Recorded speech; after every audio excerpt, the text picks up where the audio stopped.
चर्चा को आगे बढ़ाते हुए अब मैं सामने जिनका नाम लेने जा रही हूँ वह किसानों के बहुत ही मशहूर, बहुत ही प्रमुख नेता। अब इस परिचर्चा में हम किसानों के मन की बात करेंगे और अपने विचार प्रस्तुत करने के लिए मैं भारतीय किसान यूनियन के राष्ट्रीय प्रवक्ता श्री राकेश टिकैत जी का स्टेज पर बुलाना चाहूँगी। साथ ही साथ मैं सुमित जी से आग्रह करूँगी मैं कृपया हमारे अतिथि का स्वागत करें।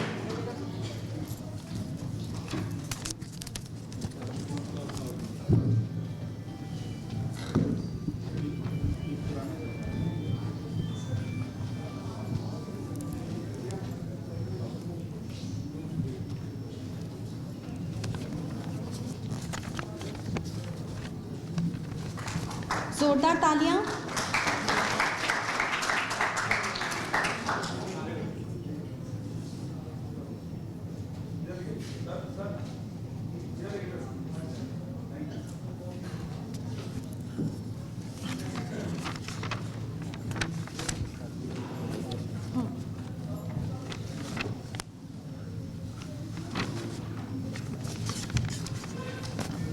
क्योंकि ये परिचर्चा इसका नाम ही है किसानों की मन की बात। और राकेश जी आपका बहुत बहुत स्वागत है। गाजीपुर में तो आपसे बहुत समय तक मिले, नवंबर महीना आने भी वाला है। कुछ यादें किसानों की मन की बात है, तो पहले आज किसानों के मन में क्या है जब वो ये सवाल हमसे बात करते हैं। किसानों के मन में क्या रहता है? किसानों के मन में तो ये है कि उनकी फसलों का दाम मिल जाए, 2 पैसे किसानों के पास मिल जाए, यही रहता है। मैं किसानों का समस्या क्या है? फसलों की कीमतें कम हुई है, जो उनकी लागत आती है, जो आज मार्केट है उनके पास भी 2 रुपया होंगे तो अपने बच्चों को पढ़ाएं, वो भी देश की सुख सुविधा का। हम देख रहे हैं जो 5 राज्यों के जो विधानसभा चुनाव के प्रचार चल रहा है, उसमें किसानों की कर्ज माफी के बातें की जा रही है। क्या कर्ज माफी से ही किसानों की समस्या का समाधान होगा? कर्ज माफी से समाधान नहीं होगा, उसके फसलों के दाम से उसका समाधान होगा जी। कर्ज माफी क्यों हुई है, कर्जा क्यों लेना पड़ा है? जी। कर्जा ना लेना पड़े, उसको फसलों के दाम मिले, कर्ज माफी समाधान नहीं है जी। और मोदी सरकार कह रही है कि खाद पर सब्सिडी बढ़ा दी गई है, इससे किसानों को पिछले साल के दाम पर ही यूरिया मिल जाएगा। सरकार यह भी कह रही है कि चाहे गन्ना भुगतान हो या दलहन तिलहन का भुगतान, अब कोई देरी नहीं होती।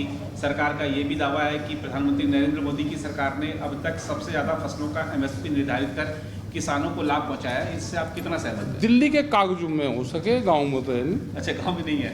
दिल्ली के कागजों में हो सके, आपकी फाइल में होगा, यहाँ पे जी। PMO की फाइल में होगा, पार्लियामेंट की फाइल में होगा, लेकिन धरातल पर नहीं है। अच्छा, धरातल पर नहीं। धरातल में झूठ बुलवाना हो तो भाई यहाँ कर देंगे, लेकिन गांव में कुछ नहीं है। अच्छा, MSP बिहार के लोग होंगे यहाँ पे जरूर, कोई ना कोई, अगर कोई हो तो जरा हाथ उठा दो बिहार के। ये किसान होंगे, इनके खेत होंगे वहाँ पे बिहार में। बिहार सबसे पहले बर्बाद होने वाला स्टेट बनेगा। बिहार में आज 2 ही लोग पैदा होते हैं, या तो वहाँ का मजदूर बनेगा या बच्चे पढ़ लिख के अपना वो कर लेंगे। 2 ही है, या तो एजुकेशन और या लेबर वहाँ पे। तो लेबर स्टेट बन गया बिहार। ये 3 काले कानून आ जाते तो पूरा देश लेबर कंट्री बनता हमारा। 800 रुपये क्विंटल धान का रेट है वहाँ पे, 8 रुपया किलो। क्या किसी को चावल 8 रुपये किलो मिलता है? MSP, हमने ये कहा कि MSP गारंटी कानून भारत सरकार बनाए। किसी को व्यापार करना है अनाज पे, भारत सरकार का जो नॉर्म्स है, जो रेट है, उस पर खरीद कर ले। सरकार को जितना खरीद करना है वो करे, लेकिन व्यापारी उससे सस्ता क्यों खरीदे? क्या व्यापारी भारत सरकार से भी बड़ा है क्या? वो इसलिए कानून नहीं बनेगा कि बड़े व्यापारी सरकारों की सपोर्ट पे जिंदा है। वे 800 रुपये में खरीदेंगे और यहाँ पे आपको 80 रुपया और 100 रुपया किलो चावल बेचेंगे। इसलिए बिहार बर्बाद हुआ। और MSP बढ़ती है व्यापारियों के लिए, किसानों को उसका कोई लाभ नहीं मिलता। अब ज़्यादा नुकसान हो रहा है। सस्ते में खरीद होती है, किसानों के नाम पे बिकती है, 2 किसानों को नुकसान करता है। जहाँ से खरीद होती है उन किसानों को नुकसान होता है, फिर MSP के नाम पे हरियाणा, पंजाब, पश्चिम उत्तर प्रदेश में बिकता है, उन किसानों को नुकसान होता है। आप दिल्ली में हैं, आपने थोड़ा सा जब पश्चिम से आप यहाँ पर आए होंगे तो आपको थोड़ा सा जैसे अभी खांसी सी आई होगी या कुछ दिक्कतें। वो तो नाम लिख रखा, पोल्यूशन का नाम पुराली पर लिख रखा, वो तो दिल्ली के कागजों में लिख रहा। दिल्ली के कागजों में वो है नहीं क्या? नहीं, पर पराली एक मिनट मेरी बात तो सुनो ना। आपने कभी यहाँ पे हवाएं, आपने भूगोल पढ़ा होगा, आपने कभी इस दिशा से हवाएं चलती ऐसे तो देखी नहीं कि पंजाब में अमृतसर और वहाँ पर पुराली जल रही है और वो फिर ऐसे घूमकर दिल्ली में आएगी, यहाँ पर पोल्यूशन फैलाएगी। ये इंडस्ट्रीज का है, ये क्लाइमेट चेंज का है पूरा। जो यहाँ पे इंडस्ट्री लग रही, यहाँ पे बहुत घन संख्या में गाड़ियाँ चलती है, इस तरह का एक टेम्परेचर बनता है ऊपर। ये सब जगह है। आप जब फ्लाइट में चलते हो तो आप उसकी लेयर देखो, वो सब जगह है वो। और फिर जल रही है तो बिल्कुल सच्चाई है। हाँ बिल्कुल। हमारे जो साइंटिस्ट है उन्होंने अब तक क्या करा, बगैर पुराली के धान पैदा कैसे होगा वो टेक्नोलॉजी दे दो। मतलब चावल तो देश को चाहिएगा, पुराली कौन लेगा? हमारे साइंटिस्ट है, आप उसका इंतजाम करो ना पुराली का। वो तो एक लिखा गया कागजों में, जैसे वकील साहब बता रहे थे कि कानून बन गया, वो कटना बहुत महाभारत है। इसको किसी तरह से ये किसान के नाम पे से पोल्यूशन की काटो, ये है नहीं, अब जलाता ही नहीं कोई। वो कागजों में लिख रहा है, दिल्ली के कागजों में लिखा हुआ बहुत मुश्किल कटता है। ये कैसे कटेगा वो हमें भी बताओ। और आंदोलन चाहे किसानों का हो, खिलाड़ियों का हो या किसी और बात का हो, राकेश टिकैत जी हमेशा वहाँ नजर आते हैं, जिसके चलते आपको आंदोलन जीबी भी कहा गया। जब आपको लोगों के हितों की इतनी चिंता है तो राजनीति क्यों नहीं ज्वाइन करते? और क्या 2024 के लोकसभा चुनाव में हम राकेश टिकैत जी को एक उम्मीदवार के रूप में देखेंगे? ना, अब क्या एक नई पार्टी और देश में बननी चाहिए थी। अच्छा। इन्हें प्रेस वालों को जरूर बनाना चाहिए ना, ऐड देने पड़ेंगे, ये लड़ने चुनाव। भाई जिनके घर के चैनल ये दूसरों को लड़वाते फिरे, ये लड़ लो चुनाव। इस चुनाव का मजा जरूर लेना चाहिए। चुनाव की बहुत बड़ी बीमारी है, इससे जितना दूर रहे उतना ठीक है। आज इसका लगी कटता नहीं। अभी राजस्थान में वहाँ पे बंटवारा चल रहा है टिकटों का। कांग्रेस वालों का भी फोन आ रहा था टिकट दुआ दो, बीजेपी वालों का भी आ रहा। वो कह रहा जी मेरा बीजेपी वाला था, मेरा काट दिया, मुझे दूसरी पार्टी से दुआ दो। किसी से आस्था किसी को किसी में नहीं, टिकट में आस्था है। तो ये चल रहा है, इससे दूर रहें, अपनी पढ़ाई पे ध्यान रहना चाहिए। और एक गवर्नमेंट एक कानून और बना दे, जैसे अग्निवीर बनाया है कि 4 साल का बना, पॉलिटिकल अग्निवीर भी बना दे कि 5 साल का रहेगा। इस पे जनमत एक बार जरूर हो जाना चाहिए। अजय जितने बच्चे बैठे यहाँ पे, अजय पॉलिटिकल अग्निवीर भी 5 साल का होना नहीं चाहिए। अगर रोजगार 4 साल का है तो पॉलिटिकल भी 5 साल का हो जाए। इस पे आंदोलन तो इस पे करेगा, ये यूथ करेगा इस पे आंदोलन। अच्छा, आपने अभी कुछ दिन पहले आपने अभी क्योंकि किसानों की समस्याओं का जिक्र किया, तो अभी हमने देखा कुछ दिन पहले टमाटर के भाव 300 रुपये पहुंच गए थे। हाँ। अभी खबरें, तब उस समय खबरें आई थी किसान करोड़पति हो गए, और अब प्याज के दाम बढ़ रहे हैं। इसके अलावा सब्जियों के दाम हमेशा बढ़े ही रहते हैं। ऐसी धारणा बन रही है कि आम आदमी तो महंगाई से जूझ रहा है और किसान मालामाल हो रहे हैं। और वैसे देखो उस लूट में, इसमें लूट में किसान को मिला कुछ नहीं। अच्छा। हम गए अमरोहा, यहाँ से 130 किलोमीटर है जी। हमने देखा, हमें पता नहीं था कि यहाँ पे टमाटर की खेती बहुत होती है, लेकिन हमने सड़क के नज़दीक टमाटर पड़ा हुआ देखा। हमने कहा कि टमाटर पड़ा तो इसका मतलब खेती यहाँ पर हो रही। तो फिर देखी कि वहाँ खेती भी हो रही। हमने कहा कि इस पर एक इंटरव्यू कर ले, रेट क्या है? उन्होंने कहा जी रेट 1 कैरेट में आता था 30 किलो, अब जिसका 50 रुपया है कैरेट का, 20 रुपये उसके तोड़ने के, और 1 रुपया किलो किसान को मिलता था। तो हमने कहा भाई नुकसान। हमने वहाँ से ट्वीट किया, 4 दिन बाद में पता चला कि उसका 1 रुपये से 10 रुपया रेट हो गया। फिर का बहुत हाई स्पीड से रेट बढ़े, फिर का 200 रुपये तक चला गया। अभी प्याज पे मामला यही हो रहा। देश में कृषि मंत्रालय नहीं है। कोई मानेगा कि हिंदुस्तान एग्रीकल्चर कंट्री बोला जाता है और इसमें कृषि मंत्रालय ना हो? 17 ना है नहीं। आप पूछ के देखो, आप बताओ कौन कौन से कृषि मंत्रालय है? नरेंद्र सिंह तोमर कृषि मंत्री हैं देश के, ये तो सब जानते हैं। अच्छा, और ये फूड सिक्योरिटी एक्ट वो आएगा, विदेश मंत्रालय आएगा, जेनेटिकली मॉडिफाइड सीड कहाँ तैयार होते हैं ये आएगा। 17 रेलवे का भी उसमें पार्ट है, बिजली का भी उसमें पार्ट है, इरिगेशंस का पार्ट है, विदेश मंत्रालय का है। इनकी आपस में आज तक कभी मीटिंग नहीं हुई। हमने भारत सरकार को कहा था कि ये 18 जो सेंटर के डिपार्टमेंट है, 18 मंत्री हैं, ये एग्रीकल्चर सेक्टर को देखते हैं, इनकी एक एग्रीकल्चर कैबिनेट अलग से बने। यहाँ पे महंगाई होगी, दालें महंगी होगी, विदेश मंत्रालय बाहर से मंगा लेगा। उसको ये नहीं पता कि यहाँ पे किस टाइम पे फसल आएगी, यहाँ का किसान मरेगा।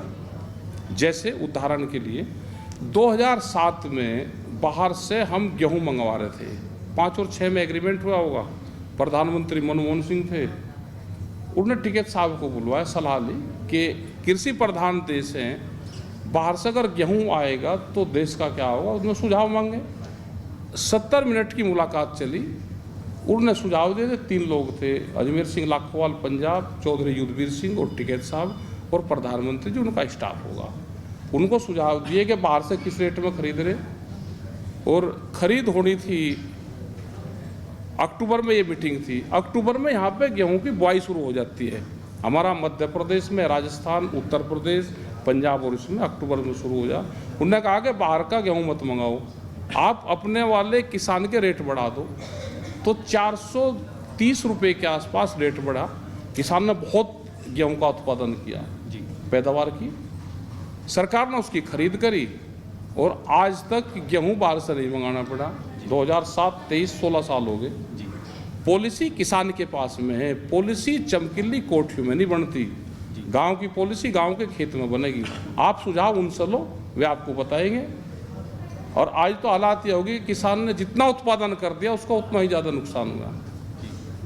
यहाँ पे कितनी हमारी जनसंख्या है, कितना हमको अनाज चाहिए, कितना हमको वेजिटेबल्स चाहिए, कितना हमको आलू चाहिए, कितने क्षेत्रफल में उसकी पैदावार होगी, वो पूरा डाटा कलेक्शन होना चाहिए। उस पर कोई काम नहीं हो रहा।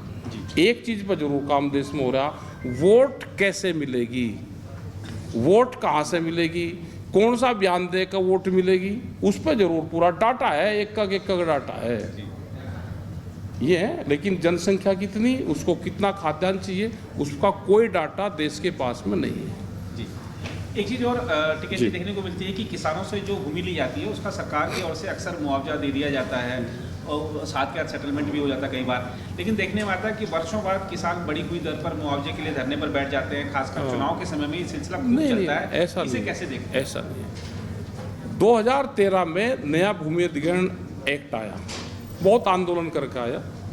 सरकार किसकी थी? 13 में तो कांग्रेस, यूपी की। हाँ, यूपी थी। उस वाली सरकार में स्टैंडिंग कमेटी की चेयरमैन सुमित्रा महाजन थी। सुमित्रा महाजन किस पार्टी से थी? बीजेपी। स्टैंडिंग कमेटी की चेयरमैन उसको बनाया उन्होंने। सारे पार्टियों ने, किसान आंदोलनकारियों ने जो भूमि की लड़ाई लड़ रहे थे, उन्होंने अब अपने सुझाव दिए। हम भी स्टैंडिंग कमेटी में गए, सुमित्रा महाजन को अपने प्रस्ताव दिए और एक बहुत बढ़िया भूमि अधिग्रहण एक्ट देश में बना। सब लोगों की उसमें सहमति रही। 2014 में इलेक्शन होती, सबसे पहले भूमि अधिग्रहण एक्ट में सुधार की बात हुई। क्यों? क्योंकि जब सरकार बनेगी तो भूमि में उसमें संशोधन करना था, फिर उस भूमि को व्यापारियों को बेचना था। 3 बार राष्ट्रपति जी के पास में प्रस्ताव गए, आंदोलन हुआ। देश में 2 किसान संगठन थे जिन्होंने सरकार का साथ दिया और विपक्ष वाले जितने किसान संगठन सब ने विरोध करा। लेकिन उसके बाद में भी उस भूमि अधिग्रहण का मॉडल एक्ट बनाया इसी सरकार ने। मॉडल एक्ट की पूरी पावर स्टेट को दी और स्टेट की पूरी पावर डीसी और डीएम को दी। आज भूमि अधिग्रहण की पूरी पावर डीएम के पास में है। क्या वो एक्ट खराब था? क्या सुमित्रा महाजन जी वो खराब थी? उन्होंने एक्ट गलत बनाया था? अगर आपको कोई चेंज करना था उसी टाइम पे करते जी। आज व्यापारी पूरी जमीन व्यापारी लूट रहा है क्योंकि पावर उनके पास में है। आप देख लो, उसको उठा गए, उसमें से कुछ क्लोज थे, वे क्लोज को चेंजिंग करा गया। लखनऊ एयरपोर्ट 1942 में देश किसके अधीन था? अंग्रेजों के। जोर का बोल लो। अंग्रेजों के। अंग्रेजों के। आज़ाद कब हुआ देश? 47 में। जो लखनऊ एयरपोर्ट के लोग हैं उनको आज़ादी कब मिलेगी? उनकी ज़मीन फ्री ले ली, 1 रुपया भी उनको पैसा नहीं दिया। कोई मान सकता है? तरक क्या दिया? अडानी को पूरा एयरपोर्ट दे दिया, फ्री में पूरी ज़मीन दे दी, और ये कहा कि 1942 में ये ज़मीन अधिग्रहण हो गई थी, उसके पैसे 1942 में दे दिए थे। आंदोलन करोगे तो लाठियाँ चलती है, प्रेस में खबर नहीं छपेगी, पूरी ज़मीन लूट ली फ्री में। सरकार के पास में एक दान खाता होता है। छत्तीसगढ़ में सरकार किसकी है? कांग्रेस की। आदिवासियों की पूरी ज़मीन दान पात्र में ले ली। हम किसी एक पार्टी के ना विरोधी है ना किसी के समर्थन है। आदिवासियों की ज़मीन ने दान में लिखवा ली, दान में। हमारा आंदोलन वहाँ पे भी चल रहा, हमारे वे भी खिलाफ है, हमारे ये भी खिलाफ है, लेकिन जनता हमारे साथ में है।